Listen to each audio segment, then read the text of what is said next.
দাদা শুই আছে ভগৱান তাত শুই আছে দেখিছা ধৰিব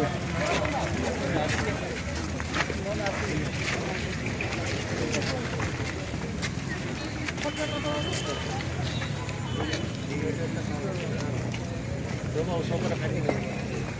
মানুহে